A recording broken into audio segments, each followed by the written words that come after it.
ब्रह्मा जी की छाया से पुत्र प्रकट हुए तो उनका नाम था कर्दम ऋषि। उन्होंने 1000 साल तक तपस्या की। आप विश्वास नहीं करेंगे, 1000 साल 1000 ईयर्स तपस्या करने के बाद जब ठाकुर जी प्रकट हुए, नारायण प्रकट हो गए और बोले वरदान मांगो, क्या चाहिए। 1000 साल तुमने तपस्या की है, 100-200 साल में तो समझ में आता है कि भाई कोई ब्रह्मा की पदवी मांगता है, कोई शिव पदवी, कोई कुछ भी मांगे।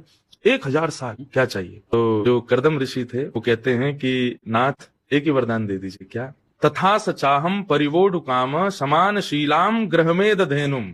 बोले नाथ मुझे एक अत्यंत शीलवान, अत्यंत गाय जैसे स्वभाव वाली, और फिर उन्होंने एक आध्यात्मिक पक्ष रखा, मैं आपसे जितना प्रेम करता हूं मुझसे भी अधिक प्रेम करने वाली कन्या से मेरा ब्याह हो जाए, ये दे दीजिए। ठाकुर जी पहले तो शॉक्ड थे। बोले 1000 साल तुमने इसके लिए निकाले। बोले जी प्रभु। बोले 1000 साल में तुम क्या मांग रहे हो कि तुमसे ज्यादा मुझसे प्रेम करने वाली, गाय जैसे स्वभाव वाली और मेरे को समझने वाली और अपने स्वभाव से मुझे रखने वाली एक कन्या से मेरा ब्याह हो जाए। ठाकुर जी इतने प्रसन्न हो गए कि उनके नेत्रों से प्रेम के अश्रु गिरे, वो बिंदु सरोवर बन गया, गुजरात में है। तो ठाकुर जी बोले ठीक है, पृथ्वी के प्रथम मानव हैं स्वयंभू मनु और उनकी बेटी देवहूति से तुम्हारा ब्याह होगा, क्योंकि वो तुमसे भी ज्यादा मुझसे प्रेम करती है।